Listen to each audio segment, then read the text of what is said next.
안녕하십니까. 춘천시 마을자치지원센터 위원입니다.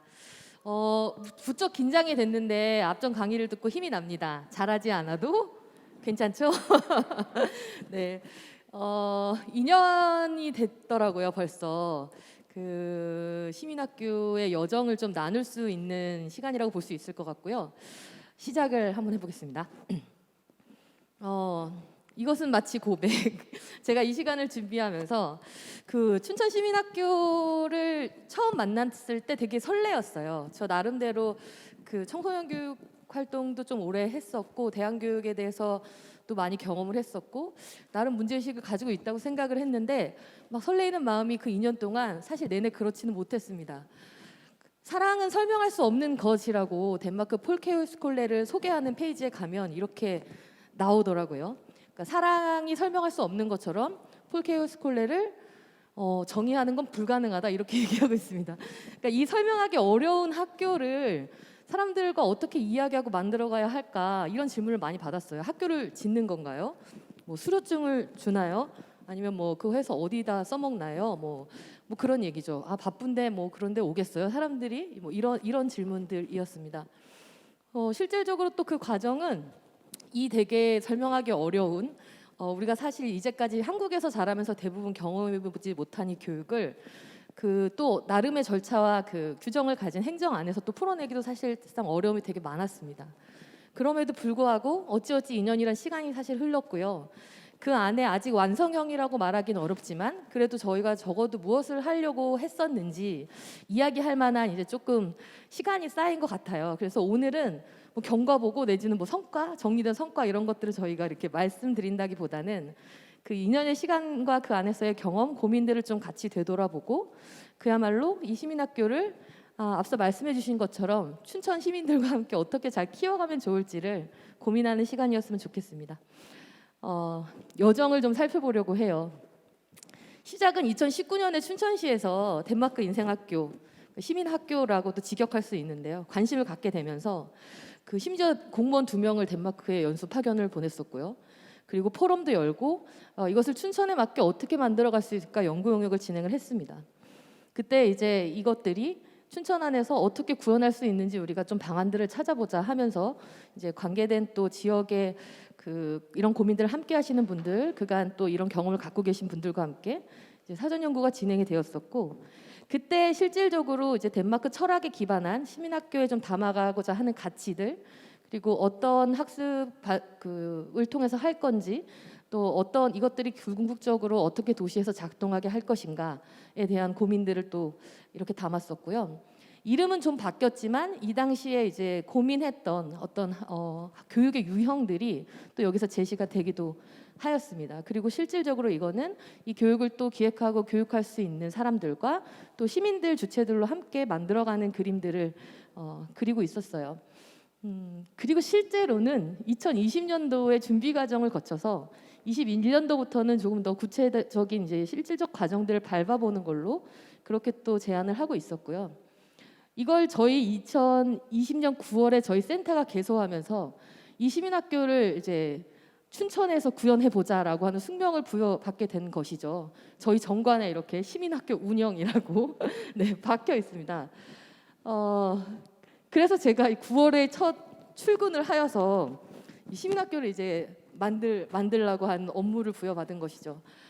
어려웠어요. 막 어렴풋이 이런 것에 되게 동의하고 나는 알겠는데 이걸 어떻게 설명하고 또 어디서부터 시작을 해야 되지? 그래서 일단 그리고 이거를 우리가 경험해 본 바가 없어서 실제로 이걸 운영을 하는 부분도 되게 어려웠었고 그래서 일단 우리가 시민학교를 위한 시민학교를 먼저 해야겠다. 이게 도대체 여기서 뭐 얘기하는 철학, 문화는 어떤 것들이고 그걸 또 어떤 식으로 구현할 수 있는지 연구에서도 제시된 바가 있긴 하지만 우리가 실질적으로 체득하는 시간이 좀 필요하다고 생각을 했었고요. 그래서 이제 뭐 추진단도 구성을 해서 같이 논의도 하면서 경험 워크숍도 하고 그리고 그 과정을 좀 바탕으로 내년도에는 이런 과정들을 한번 운영해 봐야지 이렇게 계획을 했었죠. 그래서 실제로 지역에서 유사교육 과정을 또 운영하고 계신 실무자들 또 이런 교육에 관심 있으셨던 분들이 모여서 같이 추진단 구성을 하고 여러 차례 논의를 이제 시작을 하게 됩니다. 그리고 제일 먼저 한 일은 일단 우리가 좀 맛을 봐야겠다. 이게 뭔지. 그래서 그 덴마크 폴케호스콜레를 현지에서 경험을 하시고 한국에 또 이런 교육을 좀 전파하고자 프로젝트 팀으로 활동하고 있었던 자유학교라는 팀을 초대를 했어요. 그래서 거기서 운영하고 있는 일종의 한국형으로 이제 자유학교에서 만든 프로그램들을 우리가 한번 먼저 경험해 보자 하는 것이었고요. 그래서 1박 2일 동안 굉장히 짧지만 되게 밀도 있게 그 안에서의 내용들을 같이 경험하는 시간을 가졌습니다. 그때 이제 같이 저희가 그 교육이 끝나고 나눴던 이야기들인데요. 그냥 온전히 나름 이제 지역에서 교육 이런 거 좀 하시는 또 분들임에도 불구하고 아, 이런 시간들이 우리에게 정말 필요했었구나. 그리고 이제 이 자체로 뭔가 나를 만나고 서로 관계할 수 있는 시간 자체로 의미들이 되게 또 강하게 공유가 됐었던 것 같고요. 우리가 그동안 무수히 많은 시간을 보내면서 배우지 못했던 그것을 할 수 있는 게 춘천에서 만들어졌으면 좋겠다 하는 기대들을 나누기도 하였습니다. 그리고 실무자로서는 저는 이런 고민을 하게 됐어요. 중요하게 발견한 사실은 프로그램보다 중요한 게 안내자들의 철학과 태도라고 느꼈어요. 이게 뭐 예를 들면 첫 시간에 뭐 하고 이렇게 하는 흐름을 흉내낼 수는 있겠지만 우리가 이 안에서 뭘 하고자 하는지를 내가 몸소 느끼고 그게 내가 사람들을 만나는 과정 안에 녹아나지 않으면 이걸 단기간 내에 배워서 흉내낼 수 없는 것이겠더라고요. 그래서 이제 조금 맛을 봤을 뿐인데 어떻게 하지? 그래서 자유학교와의 협업이 시작이 됩니다. 그럼 자유학교랑 같이 합시다. 저희가 춘천에서 이런 것들을 좀 나름의 방식대로 만들고 안착시키기까지 함께 좀 리드하는 역할을 해주세요라고 요청을 하게 됩니다. 그리고 나서 이제 뭘 좀 해보려고 했더니 쉽지 않았어요. 일단 코로나가 이제 극심하게 터지기 시작했고요. 그리고 뭔가 이것들을 행정적으로 풀어가는 데 있어서 교육과정을 뭐 또 계약하고 집행하고 하는 문제들이 너무나 복잡하였습니다. 그래서 이렇게 시간을 되돌려 보니까 한밤중에 우리가 이걸 도대체 어떻게 해야 되니 이제 고민했던 시간들의 흔적도 있고 그러면서 결국은 연내에 이것들 하기가 어려워서 일단 좀 멈추자, 내년으로 좀 이어가자 이렇게 고민을 했던 시간들이 또 있었고요. 그럼에도 불구하고 저희가 그 짧은 몇 개월 동안 2020년을 보내면서 남겼다고 생각했던 것들은 일단 이 가치를 같이 공유하고 경험한 사람들 함께 이야기할 수 있는 어떤 파트너들이 생긴 거, 그 안에서 우리가 이걸 그래도 한번 해봤던 거, 그리고 실제로 짧은 경험이었지만 이걸 앞으로 좀 어떻게 풀어가면 좋겠는지에 대한 단서들을 얻었던 측면들이 있었을 것 같습니다. 그리고 코로나가 언제 끝날지 알 수 없는 상황이었기 때문에 이 팬데믹 상황 속에서 이걸 어떻게 끌어갈 건가, 특히 우리가 중심 과정으로 생각했던 뭐 쉼표나 이런 것들은 기본적으로 합숙 과정이었기 때문에 그땐 굉장히 민감했었거든요. 이 합숙을 이렇게 계속 할 수가 없는 그런 상황들 속에서 이런 상황에서도 유동적으로 대응할 수 있는 방안들이 좀 필요하다는 고민들도 나눴었고요. 그래서 엎어진 공부를 하자 해서 온라인 워크숍도 열고 그때 이제 그 폴케호스콜레의 철학이나 우리가 얘기하는 안전한 환경이나 무엇인가 이런 것들을 같이 공유하는 시간도 갖고 실질적으로 우리가 생각하는 좋은 시민은 뭐지? 그리고 우리는 어떤 학교를 상상하지 하는 상상들도 나눠 보았습니다. 여기 보면 굉장히 재밌는 게 많은데요. 지붕이 없는 학교 뭐 이런 상상도 있었고요. 불을 피울 수 있었으면 좋겠다. 출석 안 부르고 시간 제한이 없는 학교였으면 좋겠다. 뭐 여러 가지 우리가 나름 꿈꾸는 삶을 위한 교육을 실현할 수 있는 환경이자 또 어떤 방향에 대한 이야기들을 같이 나누면서 좀 의지들을 모았던 시간이 있었고 그리고 드디어 2021년 5월에 1박 2일 쉼표학교라는 이름으로 사실 코로나 때문에 비숙박으로 진행을 했었지만 그 파일럿 과정을 2차례 운영을 했고 2021년 8월이 돼서야 이제 그 해의 사업을 시작을 할 수 있게 되었습니다. 그래서 다시 이제 좀 짧은 이 파일럿 경험을 조금 더 확대해서 경험을 좀 확장하는 데 포인트를 두면서 저희가 그 합숙 과정의 모델 이후에 이게 일상 안에서 조금 더 어떻게 연결될 수 있을까를 고민하면서 구상했던 게 우리가 학교인데 그것들도 좀 설계를 해서 시범 운영을 해보는 계획을 세웠고 이제 사업을 기획하고 총괄 관리하는 이제 주체로서 저희 마을자치지원센터와 교육 과정을 또 기획하고 진행하는 자유학교 그리고 유형별 그 교육 과정에 대한 또 운영과 실무를 같이 담당해주는 더 슬기로운 생활이 같이 협력해서 이때부터 이제 이 과정들을 추진을 하게 되고요. 가을에 다시 쉼표학교를 보다 넓은 층에서 시민들을 초대해서 또 경험하는 시간을 가지고 하반기 때에는 실제로 소중하고 소소한 삶의 지식이나 경험을 시민들이 자기 수업을 열어서 좀 나눌 수 있도록 연결하는 우리가 학교도 시범 운영을 하였습니다. 그리고 2022년이 되었죠. 사실 시작부터 2020년부터 춘천시민학교 본격 가동이라는 기사가 여러 번 났거든요. 근데 올해가 되어서야 그래도 좀 그에 걸맞게 진행이 될 수 있었던 것 같은데요. 짧지만 저희가 시범 운영을 통해서 좀 해봤던 경험들을 올해는 그래도 조금 더 넓게 펼쳐보고자 월에 한 번 정도는 쉼표 학교를 열자 목표를 했었고요. 시작이 좀 늦어져서 올해 8회 계획을 하고 있고, 우리가 학교도 보다 많은 시민들이 좀 참여할 수 있도록 확대 운영을 하는 계획을 세웠고, 실질적으로 이거를 경험한 시민들이 춘천 안에서 조금 더 이것들을 어떻게 심화하고 좀 확장하고 실천할 수 있을까를 고민하면서 커뮤니티 활동들도 고민을 하고 있습니다. 올해 2022년도 쉼표학교 지금 현재 진행 중이에요. 지금 10기 과정을 앞두고 있고요. 2022년도 또 우리가 학교 개설자 모집도 지금 완료가 된 상황입니다. 이게 간단히 현재까지 지금까지의 시민학교의 과정을 좀 돌아봤고요. 교육과정들 좀 자세히 살펴볼 건데 그 전에 춘천시민학교에 저희가 그래도 담고자 했던 4가지 철학에 대해서 간단히 짚고 가자 합니다. 첫 번째는 앞선 강의에서도 많이 얘기가 되었지만 삶입니다. 삶을 위한 교육. 모든 교육이 어쨌든 우리 삶에 적용이 되고 연결되는 것이어야 한다는 철학을 기반으로 하고 있고요. 두 번째는 일방적인 강의 전달이 아니라 시민들이 서로 질문하고 소통함을 통해서 그 안에서 함께 배운다. 상호작용상에서 배움이 일어난다라고 하는 철학입니다. 그렇기 때문에 우리는 누구나 교사가 될 수 있고 삶이 있는 곳 어디나 학교가 될 수 있다라고 얘기하고 있고요.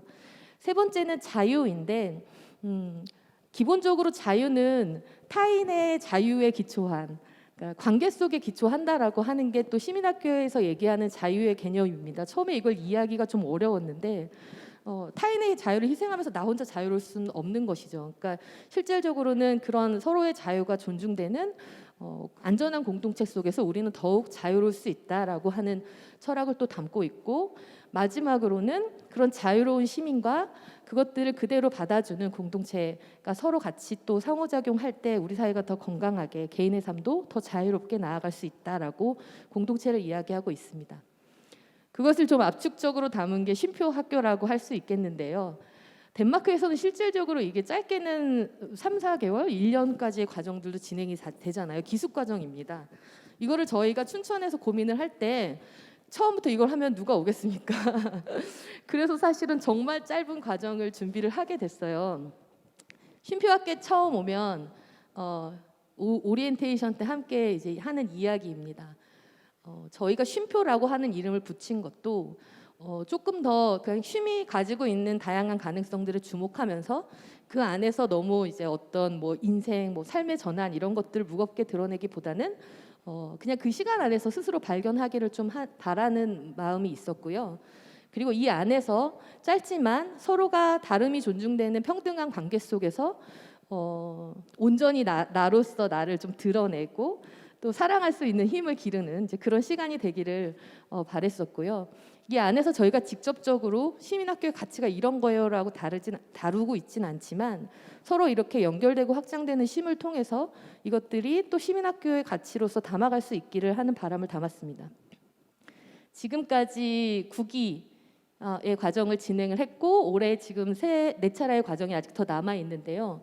주로 고정된 장소가 아직 없습니다. 그러니까 춘천에는 자연이 좋잖아요. 그래서 한 5군데 그 자연을 끼고 있는 숙박이 가능한 장소들에서 교육을 진행했고 보통 교육이 15명이 넘지 않도록 계획하고 있습니다. 그런데 코로나 상황에 따라서 신청을 했다가 못 오시는 분들이 되게 많았어요. 그래서 보통 기수에 따라서 10명에서 15명 정도의 규모로 진행이 됐었고 올해 들면서는 청년 혹은 청소년 이런 좀 더 어떤 전환기에 있는 분들을 이제 특화한 과정들도 시도를 해보았습니다.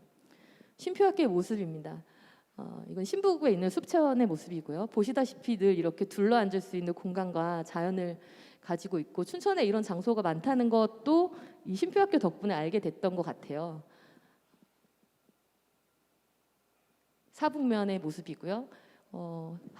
도시에서 춘천에서도 이렇게 밤하늘의 별을 볼 수 있는 날이 요즘엔 많지 않은데 스키 참가자들이 인상적으로 여겼던 부분들이기도 합니다. 쉼표학교 프로그램을 보시면 사실은 그간에 이제 저희가 특히 교육 부분을 담당하고 있는 자유학교가 나름의 한국에서의 시민학교를 고민하면서 먼저 가지고 계셨던 프로그램들을 춘천에 맞게 좀 재편한 성격이 지금은 강하고요. 이제 함께 오면 환대하고 서로 안부를 묻고 마주하면서 또 발견하고 대화를 통해서 좀 삶을 나누는 그런 시간들이 마련되어 있고요. 일정은 상황에 따라서 저희가 비숙박 2일 과정도 했었고 1박 2일 그리고 3박 4일까지 진행을 한 상황입니다. 향후에는 정말 일주일 혹은 한 달의 시민학교도 가능하기를 기대하고 있습니다. 참가자들의 이야기를 좀 살펴볼게요. 주로 이런 쉼에 대해서 자기를 만날 수 있는 시간에 대한 고마움을 표현하신 분들이 많았었고요. 누구에게 선물하고 싶냐고 저희가 회고 시간에 물으면 이런 특히 현대사에 굉장히 바쁜 사람들, 주변에 소중한 사람들을 많이 떠올려 주셨습니다. 또 흥미로웠던 지점은 아까 그 자기를 온전히 사랑하는 힘에서 이타의 힘이 나온다라고 하는 그 지점이 좀 깜짝 놀랐는데 실제로 참가자들도 그런 얘기를 많이 해주셨어요. 그러니까 자기에게 집중하는 굉장히 어떻게 보면 극단의 이게 몰입된 시간 속에서 오히려 타인과의 관계를 발견하고 또 떠올려 보는 그런 이제 나눔을 또 자연스럽게 얘기하시는 분들이 많이 계셨고 올해 이제 청년 과정을 진행하면서는 특히 청소년 과정, 특히 우리 사회 청년들과 청소년들에게 이게 정말 많이 필요하구나를 많이 느꼈습니다. 청소년들 중에는 한 번도 방학 때 이렇게 마음 편했던 적이 없었다라고 얘기하는 친구들이 많았어요. 늘 쉬면서도 마음이 불편하고 죄책감에 시달리는데 온전히 정말 내가 내려놓고 쉴 수 있는 그런 시간이 지금 우리 아이들에게 없구나 이런 것들을 확인할 수 있기도 했었고요. 근데 다 이렇게 진지했던 건 아니에요. 이렇게 그냥 재밌었다. 네. 이렇게 아주 심플하게 적어준 청소년도 있고 매일 바쁘게 쉼없이 또 살아가고 있는 엄마에게 이 쉼을 선물하고 싶다라고 얘기해준 친구도 있었습니다. 쉼표학교에 함께 하고 있는 또 자유학교 퍼실이 전해준 얘기인데요. 제가 되게 인상적이어서 해왔어요. 그러니까 나름 이런 시도들을 각 지자체에서도 많이 하는데 나름 이 과정과 의미들을 이렇게 충분히 고민하면서 해가고 있는 춘천의 과정을 또 굉장히 응원하는 글을 남겨주셨었고 덴마크의 감각이 그들에게만 있는 게 아니다. 우리도 할 수 있다. 또 이런 격려의 이야기입니다. 포럼에 오지 못하는 쉼표인이 전해준 이야기인데요. 대한민국에게 굉장히 이제 넓어져야 된다. 이분을 국회로 보내야 하나 저희가 그런 이야기를 나눴었는데요. 되게 공감을 했습니다. 실질적으로 이런 것들을 이런 시민의 당연한 행복의 권리를 이제는 지자체가 나라가 더 많이 신경 쓰고 챙겨야 하지 않겠냐 이런 주장을 또 전해주기도 하시고요. 그리고 우리가 학교는 쉼표가 너무 짧잖아요. 덴마크에선 사실 이게 일상이자 제도인데 저희는 그 경험이 너무 짧은 거예요. 이게 일상으로 돌아가면 그냥 좋은 추억으로 남을 것 같은. 그래서 이거를 그러면 지역사회 안에서 조금 더 어떻게 실천하고 확장할 수 있을까 이런 고민에서 만들게 됐어요. 그래서 그냥 내가 내 삶을 통해서 누군가에게 나누고 싶은 어떤 것들을 제안하고 그걸 통해서 또 다른 시민들과 만나고 그 안에서 서로 배울 수 있는 그런 것들을 만들자라고 해서 계획을 하게 되었고 이제 작년에 시범 과정을 하면서 이게 강사비로 지원을 할 일은 아니고 사실은 아주 자율적인 플랫폼으로 작동을 해야 하는데 그래도 또 그냥 아무런 환경적 지원이 없이 하긴 또 어렵고 그래서 나름의 이런 좀 지원의 체계들을 또 만들고 실질적으로 작년에 이제 개설됐던 수업들의 모습인데요. 굉장히 다양한 작년에 15개 수업이 개설이 됐고 나름 자기가 원하는 최소 인원과 회차를 또 이렇게 구성을 하셔가지고 다른 시민들을 초대했던 시간이었습니다. 이렇게 그 각각의 수업을 소개하는 이제 그 개설자들이 써주신 소개 내용이 너무 재밌어가지고 저는 이런 걸 좋아해요. 저는 뭐 이런 데 전문력이 있어요. 이런 접근이 전혀 아닌 거죠. 그리고 저는 뭐 호기심이 많고 이런데 자기가 같이 공부하고 싶은 거 혹은 경험을 통해서 좀 얻었던 것들을 이렇게 편안하게 나눌 수 있는 시간으로 계획을 했었고 그 분들이 나름 이걸 하면서 또 전해주셨던 이야기들인데 뭐 이 안에서 뭐 시민학교 가치가 어떻고 그런 얘기들은 없지만 너무나 자연스럽게 다른 시민들과의 만남을 통해서 또 발견하는 어떤 또 그런 의미들을 또 전해주기도 하셨고요. 올해는 지금 개설자 모집이 완료가 되어서 약 27개의 수업이 개설이 될 예정이고 여기 지금 네, 이렇게 저희가 제안하고 있기도 하거든요. 관심 있는 수업 꼭 한번 스티커 붙여주시면 좋겠고요.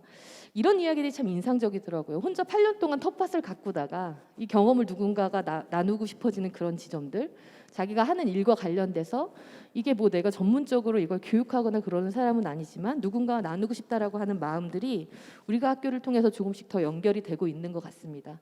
그리고 쉼표의 경험을 하셨던 분들이 또 자연스럽게 우리가 학교에서 또 이것들을 또 다른 시민들과 나누는 방식으로 되고 있고요. 시간이 다 됐네요. 5분 안에 마무리해 볼게요. 이렇게 시민학교가 2년 동안 과정들을 만들어 왔습니다. 나름 이 안에서 무엇을 발견했나, 그리고 오늘 여러분들과 나누고 싶은 이야기들을 좀 정리해 봤는데요.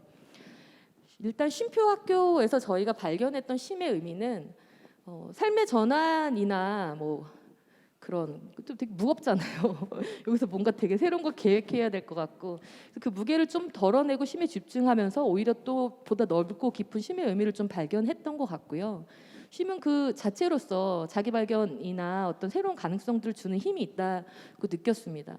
그리고 이런 나에 대해서 충분히 집중하고 몰입하는 이 시간들이 자연스럽게 어떤 이타의 마음으로 나가는 것들을 확인하면서 이게 지역 안에서도 되게 좋은 에너지로 작동할 수 있겠구나는 확인을 좀 했었고요.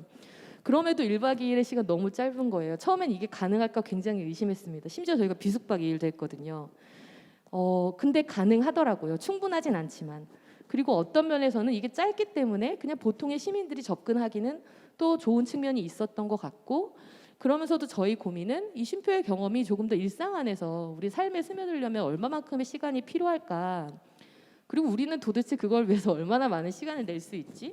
아마 오늘 적어도 여기 오신 분들은 그 시간을 낼 준비가 되신 분들일 것 같은데, 정작 이런 게 굉장히 필요하지만 선뜻 생각하지 못하거나 용기 내지 못하는 많은 시민들 우리는 어떻게 더 초대할 수 있을까, 이런 고민들이 들고요. 이것들을 그럼 지역에서 좀 어떻게 더 펼쳐냈나. 그리고 공간에 대해서는 특히 한국적 상황에서, 그리고 이렇게 짧은 과정에서는 공간 장소성이 굉장히 중요하다고 저희는 생각을 했습니다. 왜냐하면 중간에 자꾸 집에 가실 것 같은 거예요. 어지간히, 그렇죠? 섬 정도는 들어가야 빼박인데, 근데 그래서 자연이 있고 춘천 관내에 있지만 조금 더 단절성을 가진 공간들을 저희가 더 많이 찾아다녔던 것 같고요. 장기적으로는 언제나 이런 쉼이 필요한 시민들이 올 수 있는 고정 공간이 있을 수 있다면 참 좋겠지만, 현재 단계에서는 친천 내에 존재하는 이런 공간들을 또 찾고 시민들과 연결하는 작업도 나름 의미가 있다, 그렇게 생각을 하고 있고요. 이게 가장 저희한테 요새 깊은 고민이긴 한데, 교육의 과정들을 지금까지 함께 만들고 또 운영을 리드해줬던 자유학교의 존재가 굉장히 크다. 근데 자유학교가 없으면 쉼표학교는 어떻게 운영이 될까, 이런 고민을 해보는 거예요. 춘천 안에서 또 이런 것들을 함께 하고 싶은 잠재적 시민기획자나 교육자들을 어떻게 발굴하고 또 같이 함께 할 수 있을까, 이런 실질적 고민들을 하고 있고요. 우리가 학교에 대해서는 이제 이런 거야. 이게 좀 더 자율적이고 자유로운 플랫폼으로 작동하도록 하고 싶은데, 이제 조금 지원이나 이런 구조가 좀 복잡한 거죠. 그래서 이런 게 없어도 이거는 정말 시민의 자율성으로 계속 작동할 수 있을까? 그런 고민들을 좀 하고 있고요. 뭐 기타 사항으로는 쉼표학교 참가자가 여성이 압도적으로 많습니다. 왜 남성 참가자가 없는 것인가? 네. 어떻게 남성 참가자들을 더 끌어낼 것인가, 이런 고민. 가장 큰 부분은 이거일 것 같습니다. 나름 2년 동안 이렇게 저렇게 해서 왔는데, 함께 경험을 쌓아가면서 고민과 경험치를 이렇게 같이 해가는 파트너십 굉장히 중요한데, 저희는 이제 절차상 해마다 계약을 해야 하고 여러 되게 복잡한 과정들이 있는 거예요. 그러니까 사실 시민학교와의 가치와는 잘 맞지 않는 지금 그런 부분이죠. 그런데 이거를 어떻게 그 한계를 좀 넘어서면서도 이걸 좀 지속할 수 있는 안전한 협업 관계 혹은 지속의 기반들을 어떻게 만들어낼 수 있을까, 이런 게 또 고민이고, 아까 말씀드린 것처럼 이 학교를 좀 더 시민들과 함께 어떻게 꾸려갈 것인가라는 고민이 있습니다. 그리고 여전히 어려운 부분은 이 시민학교의 가치를 어떻게 설명하고 설득할 것인가. 지금도 또 그런 시점에 있습니다만 정권이 바뀌고 어떤 이제 또 사회적 변화가 있을 때마다 우리는 여전히 이 고민들을 계속 하고 있는 것 같아요. 적어도 이게 우리 삶에 꼭 필요하고 춘천의 아주 소중한 자산이야라고 공감이 충분히 되기 전까지는 함께 이 고민들을 좀 해주셨으면 하고요. 그래서 시민학교는 앞으로 어떻게 나아가야 하겠는가라고 하는 겁니다. 제목이 사실은 시민이 묻고 시민학교가 답하다인데요. 저는 사실 좀 거꾸로 묻고 싶어요. 시민학교가 이렇게 해왔는데요. 저는 오히려 여러분께 묻고 싶습니다. 시민학교가 필요한가요? 그렇다면 시민학교는 앞으로 어떻게 갈 수 있을까요? 뭔가 숫자로 논하기 어려운 사업이고 예산 효율성을 따지자면 더더욱 그렇죠. 그런데 저는 적어도 대한민국에 그리고 적어도 우리 춘천에 이런 교육 과정이 안전히 자리 잡을 수 있다면 우리 시민들이 적어도 지금보다는 더 행복해질 거라고 확신하거든요. 그런데 이것들을 우리가 더 어떻게 더 많이 공감하고 실질적으로 가능하게끔 하는 기반들을 만들 수 있을까요? 이런 얘기들을 오늘 같이 나누고 싶습니다. 조금 길어졌는데요. 네, 이에 대한 답들을 서로 함께 묻고 답하며 2부에서 충분히 얘기 나눴으면 합니다. 고맙습니다. 네.